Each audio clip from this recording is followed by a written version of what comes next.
Have you ever replayed the same thought again and again, like a song stuck on repeat?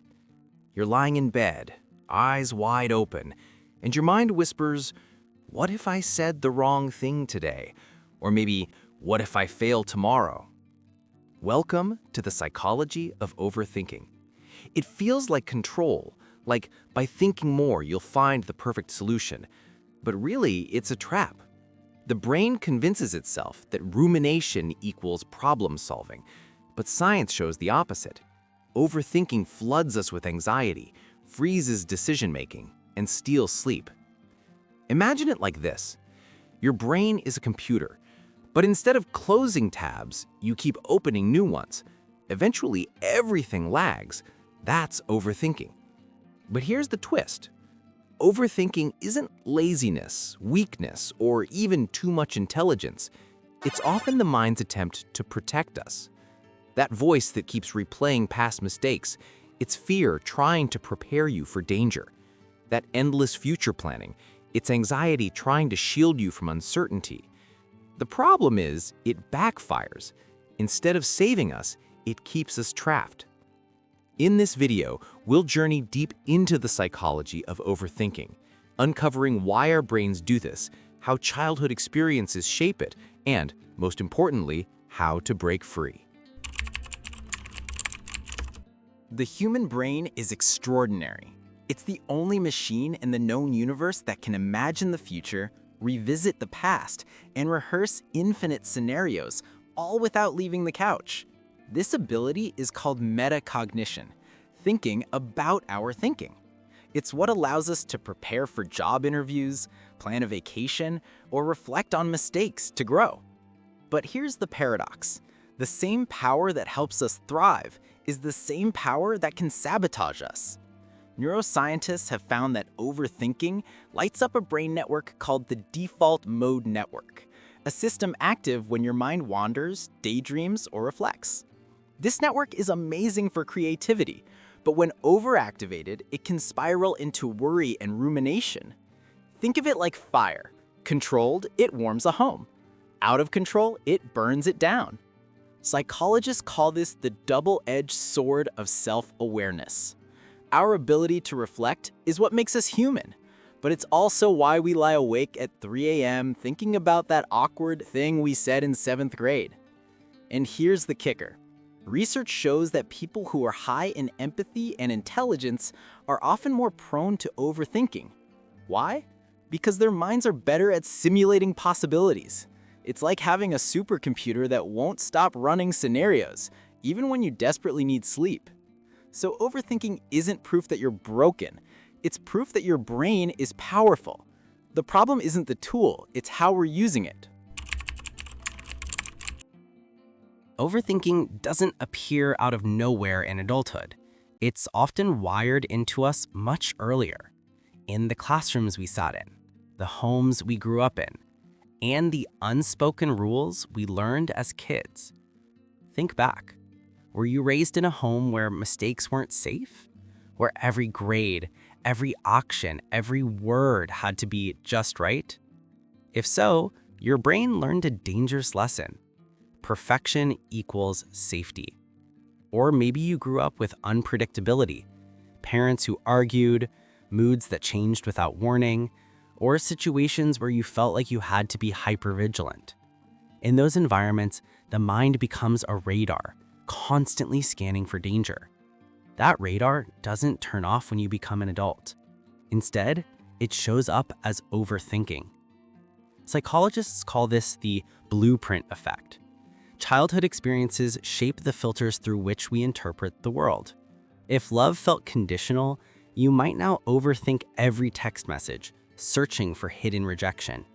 If safety felt uncertain, you might overthink every decision, desperate to avoid risk. But here's the powerful truth. These patterns were adaptations. Overthinking was your mind's way of keeping you safe as a child. It was never about weakness. It was survival. The problem is, what once protected you now holds you back. Recognizing this isn't about blaming the past. It's about rewriting the blueprint. because the moment you see the pattern, you can begin to break it.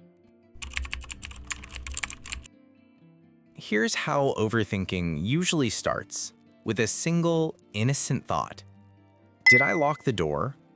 What if my boss didn't like my idea? Should I have worded that text differently? Harmless at first, but then the thought mutates, like dominoes falling. One what if triggers another. If my boss didn't like my idea, maybe I'm not good enough. If I'm not good enough, what if I lose my job?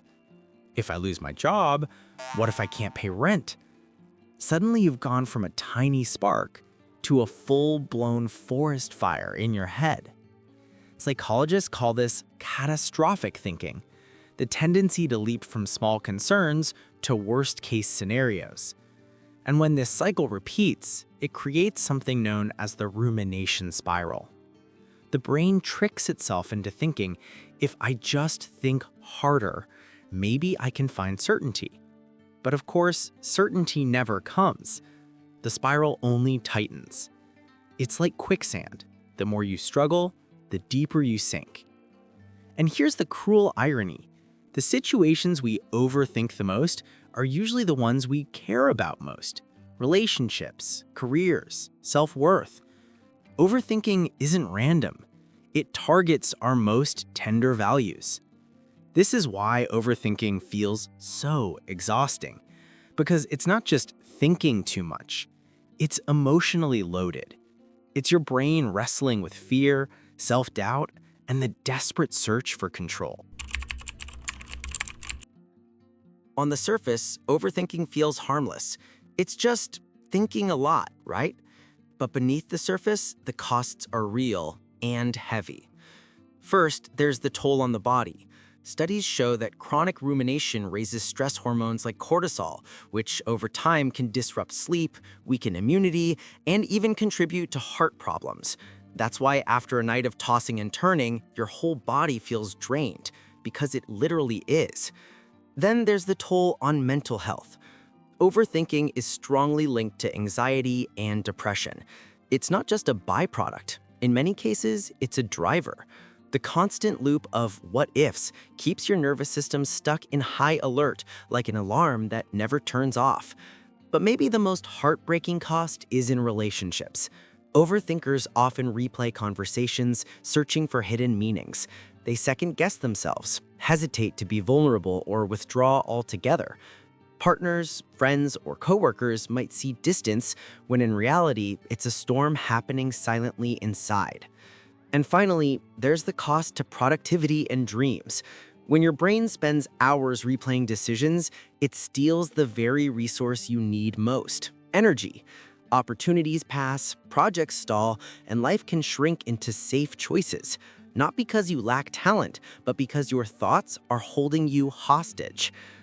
Overthinking doesn't just steal time. It steals presence. It takes you out of the only place life ever happens: the now. Here's the good news. Overthinking isn't a life sentence. The same brain that spirals into endless loops can also learn how to step out of them. The first key is awareness. Most people don't even notice when they're stuck in a thought spiral. The brain disguises rumination as problem solving.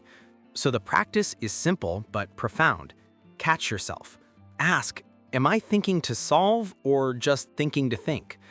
The second key is interrupting the loop. Psychologists recommend physical grounding techniques, like naming 5 things you see in the room, or taking 3 slow breaths. These simple actions yank you out of the spiral and back into the present moment. The third key is redirecting attention. Since overthinking is the brain's attempt at control, give it something constructive to chew on: journaling, creating, exercising, or even solving a puzzle. Research shows that engaging the body or imagination helps reset the brain's default mode network. And perhaps the most important key is self-compassion. Many people overthink because they're terrified of mistakes. But mistakes are not proof of failure. They're proof of being alive. The more you allow yourself to be imperfect, the less fuel the spiral has to burn. Breaking the cycle doesn't mean eliminating thoughts. It means changing your relationship with them. Instead of fighting the storm, you learn to let it pass. At the heart of overthinking is a desperate craving, the craving for certainty. We want to know how tomorrow will go. We want to rewrite yesterday's mistakes. We want to prepare for every possible outcome so nothing ever hurts again. But life doesn't work that way. No matter how much we rehearse every scenario in our heads, the future will still surprise us. And no matter how much we replay the past, it won't change.